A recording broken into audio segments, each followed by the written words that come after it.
Un espacio dirigido a la reflexión y análisis sobre el magisterio social de la Iglesia. Un panel de altura que discute la realidad actual guiado por los documentos magisteriales. Los expertos ya están listos para arrancar tu programa Iglesia, Estado y Sociedad. Muy buenos días. Bienvenidos a otra edición más de su programa Iglesia, Estado y Sociedad. Este espacio del Instituto de la Doctrina Social de la Iglesia, en donde discutimos distintos temas relacionados a nuestra iglesia y las funciones y la labor que la iglesia realiza a nivel social como parte de lo que es su doctrina y su magisterio social. En la mañana de hoy nos acompaña un querido amigo, un hermano, más que amigo, un hermano, el doctor Jorge Macías de Céspedes, profesor en nuestra universidad, específicamente en el Departamento de Filosofía y Teología del Colegio de Artes y Humanidades, quien también es un monje de la Iglesia Greco-Católica Ucraniana. Y hago esta salvedad porque el tema que nos convoca en la mañana de hoy está muy relacionado con esa Iglesia Greco-Católica Ucraniana y otras iglesias similares de rito bizantino. Jorge, bienvenido y gracias por estar con nosotros. Israel, tú sabes que para mí es un placer compartir contigo durante este espacio radial. Como dices muy bien, no somos solamente colegas, somos hermanos, ¿verdad? Y la verdad que te tengo un aprecio muy grande y en cuanto me invitaste, pues dije que sí. Muy bien, te agradezco muchísimo que estés aquí con nosotros. Sabes que este es un tema que a mí siempre me ha interesado, el tema que vamos a estar conversando en el día de hoy. Y no solamente que me interesa, sino que entiendo que es un tema muy importante y muy relegado en nuestra iglesia, lo cual no debería ser, ¿verdad? Específicamente, querida audiencia, vamos a estar hablando hoy un poco de lo que son las iglesias católicas orientales o católicas de rito bizantino o de rito oriental. Esto es un tema que, como dije, para algunos quizás sea conocido. Me atrevo casi a apostar que para muchos es un tema no tan conocido o por lo menos mal entendido. Y en nuestra labor de servir, de educar, ¿verdad? a nuestra audiencia, a nuestra iglesia, a todos nuestros hermanos católicos y cristianos, pues quise traer este tema de las iglesias católicas de rito bizantino, y obviamente tendremos que en algún momento tocar de una u otra forma también el tema de la guerra en Ucrania, ese desastre humanitario, ese fracaso de la humanidad allí en ese pueblo hermano de Ucrania. Jorge, ¿qué son las llamadas iglesias sui juris de rito bizantino en la Iglesia Católica? Bueno, tenemos que comenzar diciendo que los términos que estás utilizando como que se mezclan y no incluyen a la realidad de todas esas iglesias católicas que no son romanas, ¿verdad? Ya el Papa San Juan Pablo II lo decía, que la iglesia debe de respirar con dos pulmones. El pulmón de Occidente, que lo conocemos muy bien porque estamos en el mundo occidental, y la iglesia católica más conocida y más grande es la iglesia de Occidente, y el pulmón de Oriente, que es sumamente importante también para la vida de la iglesia. Lo que pasa es que muchos piensan que las iglesias de Oriente son únicamente las iglesias ortodoxas, ¿okay?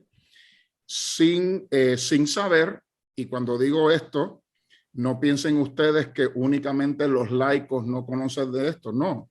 Hay muchísimos sacerdotes y me atrevo a decir que muchísimos obispos que no saben esta realidad, y no les culpo porque no forma parte, o sea, su vida diaria y su vida eclesial no tienen contacto con esta realidad de las iglesias católicas de Oriente. De Oriente. Me has preguntado una pregunta un poco difícil de contestar en tan breves momentos, y para ello, sabiendo que creía que me ibas a preguntar esa pregunta, pues yo he preparado un pequeño PowerPoint, ¿verdad?, que explica precisamente, ¿verdad?, esto de qué son las iglesias orientales. Se ve bien, ¿verdad? Sí, se ve muy bien, Jorge. Jorge, antes de que continúes, para el beneficio de nuestra audiencia, esta entrevista que se está llevando al aire a través de la radio también va a quedar grabada como un podcast en la página de Huellas del Futuro de la Pontificia Universidad Católica de Puerto Rico, para así que los que nos están escuchando y no están viendo el PowerPoint sepan que pueden accesar a través de la página de Huellas del Futuro y tendrán el beneficio de ver la entrevista nuevamente y el PowerPoint. Adelante, Jorge. Muy buena aclaración. Bien. Y el título del PowerPoint es Una iglesia que es comunión de iglesias en plural. En plural. Y tenemos que comenzar por el principio. Y el principio de la historia de la iglesia de Cristo. Nos remontamos entonces a la época de los apóstoles. ¿Okay? Luego de Pentecostés, los apóstoles recibieron un gran poder y una misión de Jesucristo, ¿verdad? Salir por todo el mundo y anunciar el evangelio. Los apóstoles, que eran 12, unos fueron al norte, otros fueron al sur, unos fueron al este y otros fueron al oeste, ¿verdad? Y así es que comienza el cristianismo a difundirse. Un mismo evangelio, una misma fe, los mismos sacramentos, una única iglesia. Lo que pasa es que a donde llegaban, habían distintas culturas. Y el evangelio, aunque se origina en Jerusalén o en Israel, que es parte de Oriente, donde quiera que llegaba el evangelio, se inculturizaba, se manifestaba de acuerdo a la cultura de ese país. En el Imperio Romano o en el Imperio Greco-Romano, que es el nombre preferido, los lugares que más rápido aceptaron el cristianismo fueron las ciudades, ¿verdad? Donde vivían mucha gente, etcétera, etcétera. Ahí fue donde se recibe con mayor rapidez el cristianismo. Las áreas metropolitanas se hicieron centros del cristianismo e influenciaban las áreas circundantes. Eso es algo normal. Todas aceptaban la fe común de los apóstoles, pero cada una desarrolló su forma propia de expresar la fe en la liturgia. De aquí es que surgen los distintos ritos.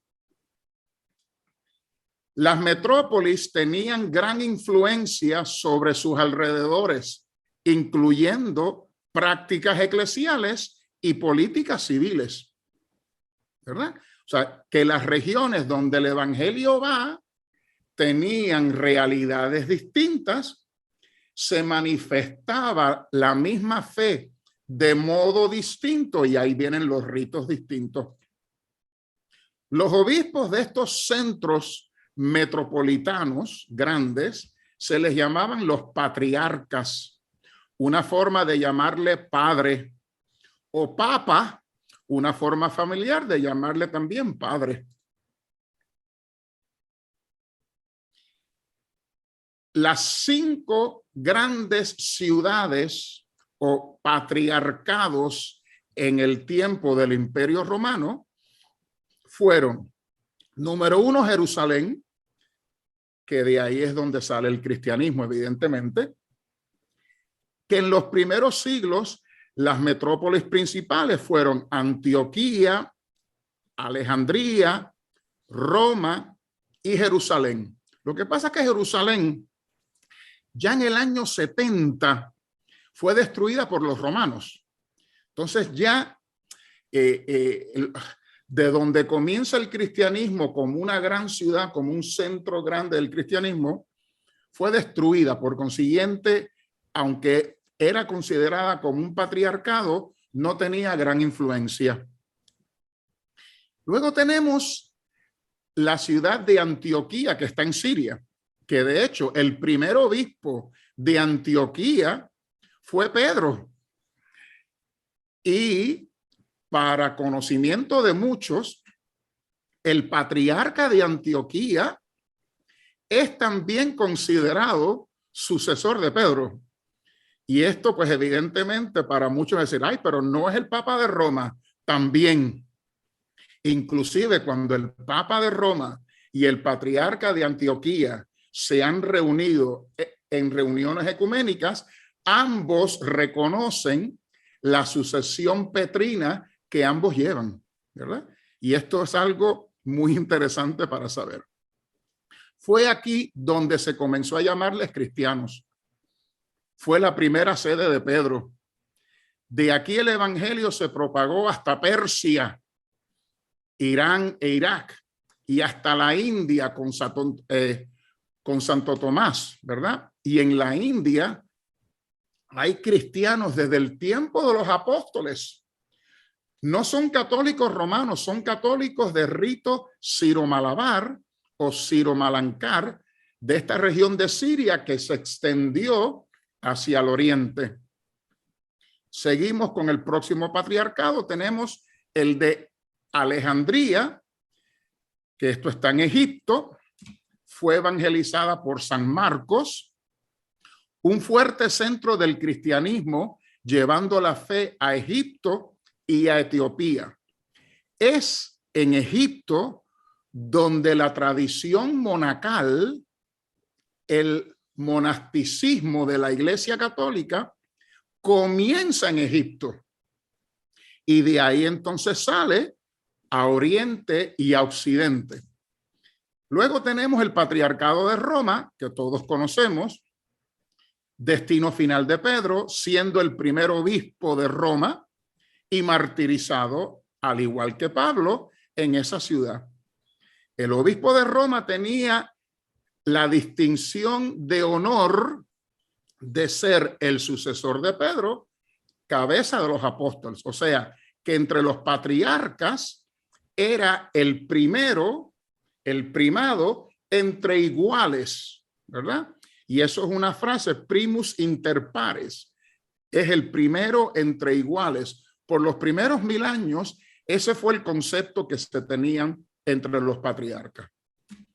Luego, posteriormente a esos 4 patriarcados, surge el de Constantinopla. En el primer siglo del cristianismo, llegó a Asia Menor, donde San Pablo predicó y envió muchos de sus epístolas. Asia Menor es también el lugar de las 7 iglesias del Apocalipsis. La tradición nos dice que el apóstol San Bartolomé fue a evangelizar a Armenia, que queda muy cerca de Constantinopla. Y en el año 303 después de Cristo fue el primer país en aceptar el cristianismo como la religión oficial del Estado. San Andrés, que era hermano de Pedro y fue el primer apóstol en que Jesús llamó, evangelizó el puerto de Bizancio. Luego yo les muestro un mapita para que sepan dónde queda, el cual en el año 330 después de Cristo se reconstruyó y se convirtió en la ciudad del emperador romano, que se llamaba Constantino. Y Constantino, por las diversas invasiones que tenía en Roma, decide mudar la sede del imperio grecorromano de Roma al puerto de Bizancio y le da el nombre a esa ciudad, la ciudad de Constantino o Constantinópolis o Constantinopla. Y de ahí es que surge entonces la importancia de esta ciudad y surge entonces un quinto patriarcado.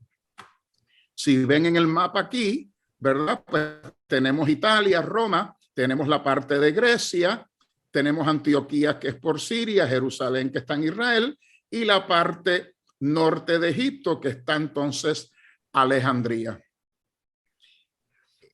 Voy a brincar un poquito por cuestión de tiempo, pero lo importante es que se le llama a Constantinopla la Nueva Roma. La Nueva Roma, ya que la Roma antigua había sido invadida por los bárbaros y prácticamente el cristianismo sufrió muchísimo, y ahora el centro del cristianismo, el centro de la iglesia, deja de ser hasta cierto punto Roma y pasa entonces a Constantinopla. Hubo una división en la iglesia y esto pasó en el año 1054. O sea, pasaron 1000 años, que evidentemente la historia ahí es extensa y no tenemos tiempo ahora para entrar en ello. Pero sepan, como pueden ver aquí en el mapa, que dentro del imperio greco-romano, pues habían dos centros del cristianismo. Uno en Occidente, representado por Roma y por el Papa de Roma, y otro en Oriente, representado por el patriarca de Constantinopla. Razones principales del cisma. Fue en el 1054 y es un evento que precipitó la separación final entre las iglesias cristianas orientales, ¿ok?, con la iglesia occidental. Las excomuniones mutuas que se dieron, ¿verdad? Ambos se dijeron herejes, ambos se dijeron cismáticos, se dijeron muchas otras cosas, pero no las vamos a mencionar ahora por la radio. Y ahí es donde se divide, muy lamentablemente, la iglesia de Cristo, ¿verdad? Pero estas excomuniones que se dieron en el 1054, hubo una sanación. Se levantaron las excomuniones en el 1965, que muchos de nosotros ya habíamos nacido, entre el Papa Pablo VI y el patriarca Atenágoras I de Constantinopla. O sea que ya había entonces como un intento de que esas divisiones que se dieron, que duraron cientos y cientos de años, se fuesen sanando. La relación de la iglesia bizantina con la romana puede describirse como una creciente distanciamiento desde el siglo V hasta el siglo XI. O sea, cuando se da el cisma del 1054, no fue simplemente un hecho que fueron allí y se dieron. No, eso ya se venía cuajando, ¿verdad? El traslado de la sede del Imperio de Roma a Constantinopla y el posterior eclipse de Alejandría y Antioquía como campos de batalla del Islam y el cristianismo promovieron la importancia de Constantinopla. No podemos olvidar que ya desde el siglo VI comienza el Islam a devorarse toda la región que era cristiana. ¿verdad? Todo el norte de África y prácticamente toda la parte de Asia Menor. O sea, fue devorada por los musulmanes y ahí entran las cruzadas, etcétera, etcétera, que nuevamente no hay mucho tiempo para explicar. La división, sin duda alguna, tuvo razones políticas, tuvo razones militares, tuvo razones económicas, pero también hubo razones religiosas, ¿verdad? Y voy rapidito, que sé que nos quedan un minutito nada más, ¿verdad? Entre las razones teológicas, recuerden que Roma y Constantinopla, aunque existían, pero no se comunicaban muy bien, ¿verdad? De las razones teológicas más importantes es que Roma, por motivos teológicos, etcétera, etcétera, convoca un concilio que no es un concilio ecuménico de toda la iglesia, y en este concilio determina un desarrollo teológico en donde determina que el Espíritu Santo procede del Padre y del Hijo. Ese y del Hijo que todos los domingos nosotros en misa, bueno, ustedes, porque nosotros todavía rezamos el credo sin el y del Hijo, que en latín sería filioque, ¿ok?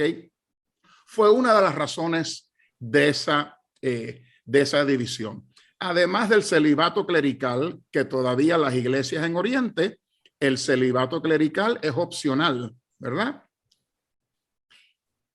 Y la Eucaristía, en Oriente utilizamos pan con levadura, ¿verdad? Que luce pan, sabe a pan, se mastica como pan. La hostia de la iglesia latina, pues sabemos cómo es, ¿verdad? Y entonces hay también ahí una diferencia. Jorge, tenemos que ir a una pausa, pero al regresar continuamos esta interesante conversación sobre las iglesias orientales dentro de la iglesia católica. Así que no se vayan, que en breve regresamos con este programa Iglesia, Estado y Sociedad. Iglesia, Estado y Sociedad. Hoy. Bienvenidos nuevamente a esta segunda parte del programa Iglesia, Estado y Sociedad, donde en el día de hoy estamos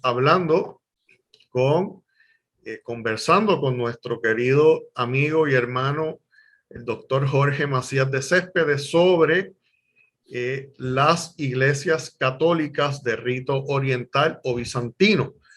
Y antes de la pausa, Jorge, nos estabas hablando, ¿verdad?, de cómo fue que se desarrolló el cristianismo a lo largo de la humanidad, desde que fue fundado la iglesia cristiana católica por Jesús allá en Jerusalén, donde surgió todo, y cómo se desarrolló, se extendió por el mundo, y luego hubo una gran división en la iglesia con el cisma del 1054. Y entonces surgieron las dos grandes iglesias cristianas, la iglesia católica, ¿verdad?, de Occidente, y la iglesia ortodoxa en el Oriente. Pero hay unas iglesias orientales que son católicas, que están en comunión con el Papa, ¿verdad? Y me gustaría, Jorge, que nos hables un poquito de ellas. Sí, con muchísimo gusto, Israel. Tenemos que estar conscientes que cuando hubo el cisma, en Oriente habían muchas iglesias, ¿verdad? Muchas iglesias nacionales. No todas rompieron comunión con Roma, ¿verdad? De las que rompieron la comunión con Roma,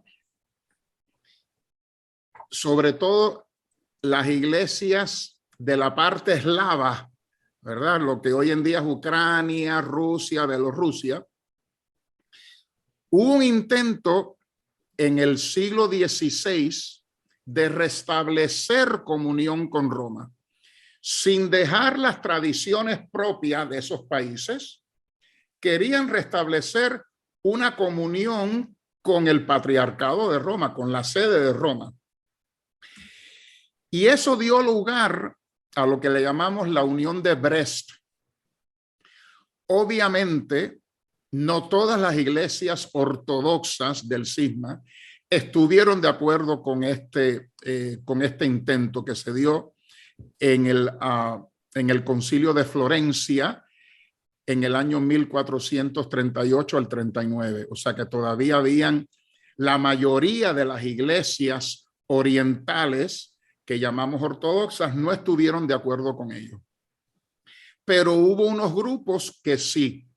A esos grupos que restablecen la comunión con la sede de Roma están las iglesias greco-católicas de Oriente. Y para ello voy a cambiar aquí el PowerPoint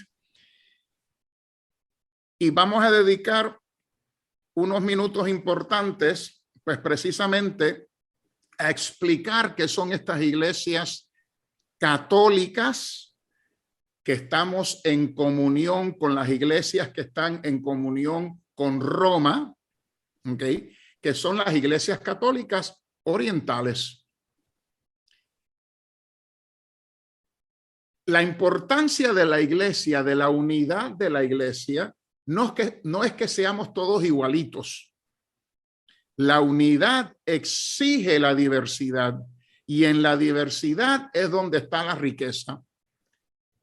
Y hay 21 iglesias, 21. Son tantas que si me puedes preguntar ahora cuáles son, no te lograría decir ni la mitad de ellas. Pero son iglesias católicas propias, o sea, no es que sean una partecita de la... No, son iglesias completas que están en comunión con la iglesia de Roma. Y son 21 de ellas. Y cada una más o menos, pues con su historia y sobre todo con su rito. Un rito representa una tradición eclesiástica sobre cómo se deben celebrar los sacramentos. Los sacramentos son los mismos. ¿Cómo los celebras? Ahí entran los ritos. A medida que la iglesia primitiva crecía y se extendía, celebraba los sacramentos como mejor se entendían y recibían en el contexto de las culturas individuales sin cambiar nunca su forma y materia de esencia. La iglesia primitiva buscó evangelizar en los principales centros culturales, como ya explicamos en el segmento anterior. Todos los ritos en uso hoy en día evolucionaron a partir de las prácticas litúrgicas y la organización eclesiástica utilizada por las iglesias de estas ciudades. Y aquí les presento un diagrama sumamente importante, ¿ok? Donde tenemos los 4 patriarcados que había explicado anteriormente. De Jerusalén sale Roma, sale Antioquía, sale Alejandría y Constantinopla, que sería el 5º patriarcado, sale precisamente de la tradición de Antioquía. ¿Okay? Pues bien, el Catecismo de la Iglesia Católica enumera 7 ritos. Estos ritos son el latino, que es el que se celebra mayormente por la Iglesia romana, aunque no el único, ¿okay? Tenemos el rito latino, el rito bizantino, el rito alejandrino, el rito siriaco, el rito armenio, maronita, caldeo. Son las realidades de las familias de expresión litúrgica. Esta es la riqueza de la Iglesia Católica. No hay que inventarse nada nuevo, ¿verdad? Hay una riqueza de expresiones litúrgicas enorme. Dentro de Roma tenemos el rito latino, el rito mozárabe, el rito ambrosiano, el rito braga, dominicano, carmelita, cartujo. Son distintos ritos. En la iglesia de Antioquía tenemos el rito bizantino, que tantas veces se escucha, el rito siriaco, armenio, maronita, caldeo, siro y siro-malabar. Y en Alejandría tenemos el rito alejandrino, el copto y el de Etiopía. Y voy rapidito porque sé que hay otras preguntas más modernas que me quieres hacer después. Voy simplemente a pasar por los distintos ritos con algunas fotografías que los que van a poder ver entonces esto ya luego por YouTube lo van a poder apreciar. ¿Ok? Sabemos el rito latino, ¿verdad? Y en eso no tenemos problema. Luego tenemos el rito bizantino. ¿Ok? La liturgia bizantina se basa en la liturgia desarrollada por Santiago, modificada luego por San Basilio en el siglo III, luego San Juan Crisóstomo en el siglo IV. Y esta liturgia de San Basilio y San Juan Crisóstomo, las iglesias orientales como nosotros, seguimos celebrando ese rito sin haber cambiado absolutamente nada. Esta liturgia es igual a la liturgia utilizada por las iglesias ortodoxas. O sea, nosotros los católicos orientales, si alguien me ve por la calle, me dicen, bueno, me han dicho hasta musulmán, ¿verdad? O me han dicho judío. Pero bueno, entre los que saben que soy cristiano, inclusive nuestro hermano aquí Israel, muchas veces me molesta con mucho cariño diciendo estas barbas tuyas ortodoxas. Porque sí, exteriormente, nuestro físico o nuestra vestimenta y nuestra liturgia es igual que las iglesias ortodoxas. Lo que pasa es que eclesiológicamente estamos en comunión con Roma, sin dejar de ser y tener las expresiones de Oriente. Luego tenemos el rito alejandrino, que ya les dije, que viene de Egipto y se le atribuye al evangelista San Marcos. ¿Okay? Luego tenemos el rito siriaco. Todas estas, los que lo están viendo por YouTube, todos estos son católicos de la una santa iglesia católica y apostólica. Lo que pasa es que no son romanos, pero es la misma iglesia. La misma iglesia. Pues el rito siríaco, la liturgia del rito siríaco se le atribuye a Santiago Apóstol. Esta liturgia fue utilizada por la iglesia de Antioquía, que se encuentra en la actual Turquía, a las afueras de Siria. Luego tenemos el rito armenio. Armenia usó la liturgia antioqueña de Santiago, rezada por el idioma armenio, que es un idioma antiquísimo. De hecho, en Armenia todavía hay parte de la liturgia que se utiliza ay, se me fue el santo al cielo ahora, que es el idioma que hablaba Jesús, el arameo. ¿Okay? O sea, rezan parte, sobre todo el Padre Nuestro, lo siguen rezando en arameo. ¿Okay? Y entonces, pues, son los católicos armenios. Luego tenemos los ritos maronitas, ¿okay? Que es básicamente en la parte del Líbano. El rito maronita remonta sus orígenes a la obra de San Marón del siglo IV, que fundó un monasterio cerca de Antioquía. ¿Okay? Los maronitas constituyen aproximadamente el 22% de la población del Líbano y por ley el presidente del Líbano es siempre maronita. Luego tenemos el rito caldeo. O sea, Caldea es la parte de Irak donde nació Abraham. O sea, hay cristianos en aquella parte que hoy en día es Irak, ¿verdad? Pues el rito caldeo, la gente en Irak modernos fueron una vez conocidos como los asirios. La iglesia se estableció allí muy temprano. Caldeo es el término bíblico utilizado para los de Babilonia. Hoy en día, el patriarca de este rito se encuentra en Bagdad. No es musulmán, es cristiano. Luego tenemos el rito malabar, siro-malabar. El rito malabar tiene su sede en la India.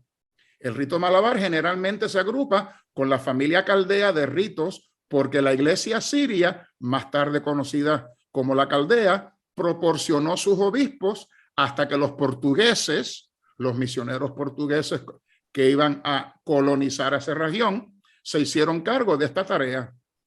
Su liturgia fue originalmente en el idioma siríaco.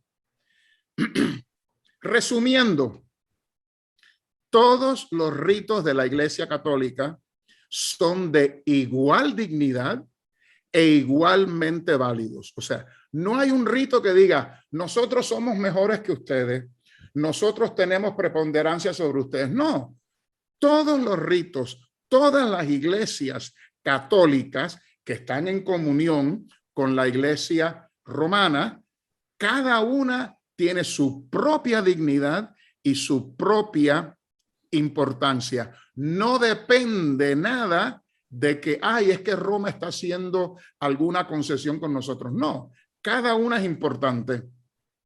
La asistencia a un rito diferente cumple con la obligación dominical, que muchas veces, oiga, si nosotros vamos a la liturgia de ustedes, cumplimos con la obligación dominical. Eso es una mentalidad muy romana, porque Roma en lo que pone énfasis es en el derecho. ¿Cumpliste o no cumpliste? ¿Es válido o es inválido? Pues para la tranquilidad de los que nos están escuchando y nos están viendo, sí es válido. Y el cuerpo y la sangre de Cristo que recibes es igual, es el cuerpo verdadero, cuerpo, sangre, alma y divinidad de nuestro Señor Jesucristo. Y quiero hacer hincapié, Jorge, en que en Puerto Rico tenemos una iglesia, una parroquia cuyo rito es oriental y está ubicada en Trujillo Alto, en lo que era el antiguo Leprocomio. Sí, ahí es donde yo, pues los domingos que vivo en Ponce, no me molesta. Ahora quizás con la gasolina un poco cara, ¿verdad? Me sale un poquito caro ir a la iglesia. Pero sí, estamos en la carretera 199. Eso es frontera Cupey con Trujillo Alto, ¿verdad? Estamos en los terrenos de AMSCA, en lo que antes era el Leprocomio, ¿verdad? Y hay una iglesita ahí que se construyó cuando era Leprocomio, para la década de los años 20 o 30, y ahí nosotros nos reunimos, ¿okay? Hay rusos, hay búlgaros, hay moldavos, hay puertorriqueños, hay serbios, hay albaneses, hay cubanos. Bueno, somos 2 cubanos, de hecho. Y la liturgia es la liturgia de rito bizantino, ¿ok? En comunión con la iglesia de Roma. Y Jorge, me parece, esta discusión que hemos tenido me parece muy importante porque una de las aspiraciones principales de todo cristiano es que podamos alcanzar por fin la unidad que nos pidió el propio Jesucristo, sean uno, ¿verdad? Y yo creo que la existencia de estas iglesias católicas de rito bizantino nos demuestran que esta unidad es realmente posible, porque estas iglesias tienen sus propias costumbres, sus propios ritos, su propia organización, toman sus propias decisiones, claro está, siempre obteniendo el beneplácito o la aprobación final del Santo Padre, pero no es el Santo Padre el que impone, el que toma la decisión sobre estas iglesias ninguna decisión, sino que él simplemente asiente a lo que estas iglesias ya decidieron ¿verdad? En sus propios sínodos, que es como se le llama como regla general ¿verdad? Al consejo de obispos de estas iglesias. Definitivamente, ¿sabes mucho? Sí, me parece que esto lo que nos demuestra es que la unidad de los cristianos es realmente posible. Claro. Si dejamos a un lado los personalismos, los deseos de los deseos de protagonismo y los prejuicios de que yo soy mejor que tú, pues creo que es más sencillo de lo que nosotros mismos creemos. Claro. Jorge, me gustaría preguntarte, ya en los últimos minutos que tenemos de programa, ¿verdad? Sabemos que la guerra en Ucrania pues, ha causado un cisma de los sismáticos, podríamos llamar, porque la Iglesia Ortodoxa, que no está en comunión con el Santo Padre, pues se ha dividido con el asunto de la guerra en Ucrania, estando la Iglesia rusa esencialmente apoyando la determinación o justificando de alguna manera la invasión de Ucrania por parte de Rusia, y otras iglesias también ortodoxas condenando a su vez esta situación. Y me gustaría quizás que nos deje un poquito de luz, ¿verdad?, sobre qué es lo que está pasando en esas iglesias y cómo esto impacta a las iglesias bizantinas católicas, principalmente la ucraniana. ¿Cuántas horas tengo? No. Sí, tenemos pocos minutos. Okay. Sé que te he hecho una pregunta que es casi un programa adicional, pero me gustaría que nos dieras ese punto de vista. Básicamente no se puede decir la iglesia ortodoxa, sino las iglesias ortodoxas, ¿okay? Que lo que tienen en común, o sea, tienen muchas cosas en común, pero cada una de esas iglesias, que hay 14 y se les llaman las iglesias autocéfalas. Quiere decir que cada una tiene su cabeza, ¿ok? Aunque a veces anden como si no andan con cabeza, pero bueno, esos son otros comentarios. Y aunque muchas veces critican a los católicos porque tenemos un papa, hasta cierto punto las iglesias ortodoxas ven en su líder, lo llaman patriarca, pero es también el que manda. Entonces, ¿qué pasa? Mira, aquí se juntan muchos elementos, pero uno de ellos es el pecado original nuestro. La autoridad, ¿quién la tiene? ¿Quién es el que manda? Yo tengo autoridad sobre ti, yo tengo poder sobre ti, etcétera, etcétera. Entonces, entre las iglesias ortodoxas, no piensen ustedes que están todos uniditos. No.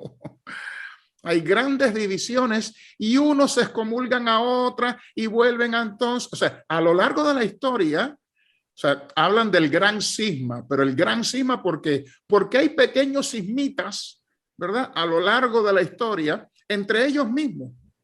Hoy por hoy, sin duda alguna, de las iglesias ortodoxas, la más grande es la rusa.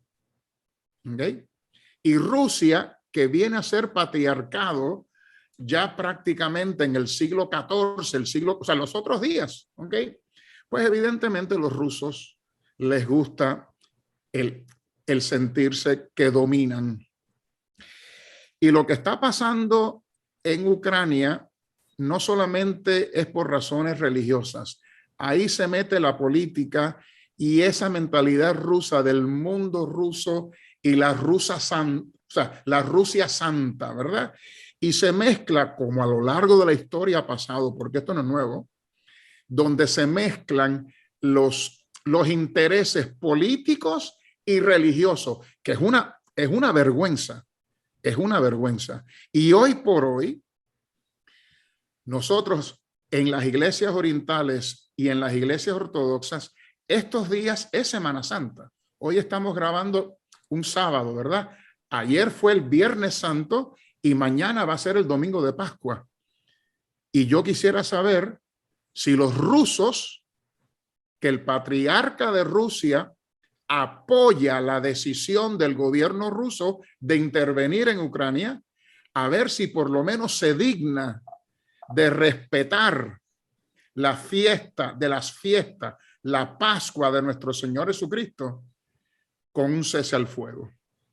Vamos a ver si pasa. Jorge, ojalá y así suceda. El tiempo nos ha traicionado, no tenemos más tiempo para continuar esta conversación. te agradezco profundamente el que nos hayas ayudado a aclarar, ¿verdad?, las dudas que pudieran existir sobre este tema que, como digo, me parece de vital importancia para nuestra vida eclesial.